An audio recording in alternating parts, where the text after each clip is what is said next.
Bonjour les amis et bienvenue dans une nouvelle vidéo consacrée à l'Olympique Lyonnais, vidéo rapide pour essayer de voir au regard des absents quelle équipe on va pouvoir aligner cet après-midi.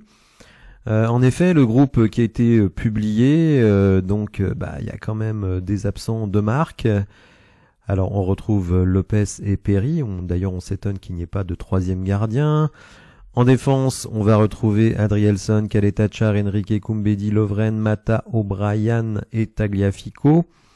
Par rapport aux effectifs précédents, bien évidemment, on note l'absence de Maitland-Niles qui est suspendu. Au milieu de terrain, Akoku, Cacré, Matic, Tolisso et le retour du jeune Diawara. Aurel Mangala, lui, est malade depuis quelques jours et donc visiblement pas suffisamment remis pour ce match. En attaque, Baldé, Benrahma, Cherki, Fofana, Orban. Et donc on note l'absence de Nuama qui pourtant était à l'entraînement jeudi. Il y a eu, à ma connaissance, aucune communication sur le pourquoi de son absence. Donc c'est un petit peu embêtant. Lacazette, lui, a reçu une béquille il y a quand même 10 jours en Coupe de France face à Strasbourg. On est quand même étonné. Une béquille, normalement, l'hématome se résorbe assez facilement. D'ailleurs, Pierre Sage imaginait même qu'il soit présent contre Lens. Une semaine plus tard, il n'est toujours pas là. Donc est-ce qu'on nous dit toute la vérité sur la blessure de Lacazette? Je ne sais pas. En tout cas, il n'est pas là, et évidemment, les différents absents nous amènent à nous demander quel va être le 11 de départ, mais aussi quel va être le système. Si on part sur le 4-1-4-1 régulièrement aligné par Pierre Sage depuis le début de l'année 2023, on devrait se retrouver avec cet effectif-là. Anthony Lopez, la défense classique à 4 avec Mata qui retrouve sa place de titulaire à la place de Maitland-Niles, Matic devant la défense, Tolisso en lieu et place de Mangala avec Cacré, Benrahma resterait dans son aile gauche, Fofana dans l'aile droite ou Ryan Cherki, ça ce sera vraiment le choix de l'entraîneur au regard aussi de la semaine passée d'entraînement, et Gift Orban, à moins que Orban ait suffisamment énervé Pierre Sage pour qu'on y mette quelqu'un d'autre. Le problème c'est que sur le banc, on n'a que Mama Baldé. Donc là, le système 4-1-4-1 ou 4-3-3, on l'appelle comme on veut, mais on peut aussi imaginer que à l'inverse de nous, Lorient va avoir le retour, va avoir toutes ses forces offensives, notamment Mohamed Bamba, qui n'était pas prévu, qui était incertain plus exactement, donc qui sera là, ça c'est confirmé, avec Kroupi également.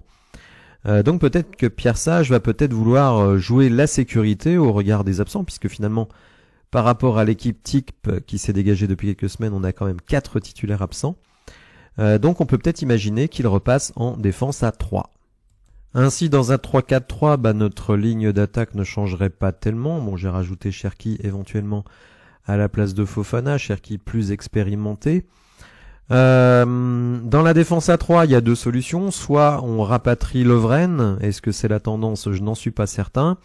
On peut imaginer que Mata rentre dans la défense à 3 et que Koumbedi soit titulaire, ce qui n'est pas une solution qui me plaît beaucoup malgré tout. Donc la défense à 3 aurait un gros avantage, c'est-à-dire une grande solidité défensive.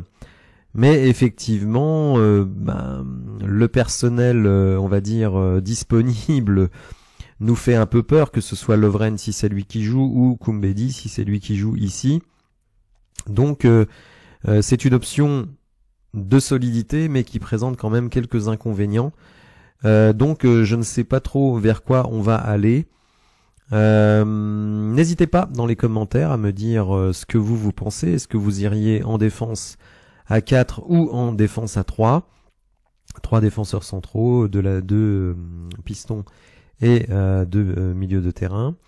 N'hésitez pas également à me dire ce qui vous metteriez en attaque. D'ailleurs, est-ce que vous mettriez Fofana à gauche et Benrahma à droite, ce qui est une possibilité aussi. Bon bref, n'hésitez pas, là pour le coup, on sait vraiment pas vers quoi on va, quels seront les joueurs utilisés et quel sera le système utilisé. En tout cas, moi je n'étais pas ultra confiant pour ce déplacement à Lorient. Autant vous dire que le nombre d'absents extrêmement important n'a pas forcément renforcé mon optimisme pour ce match. Malgré tout, évidemment, je vous invite à venir le suivre avec moi si vous ne pouvez pas faire autrement. À partir de 16h50, donc live sur YouTube et sur Twitch. Voilà, merci de m'avoir suivi et je vous dis à tout à l'heure.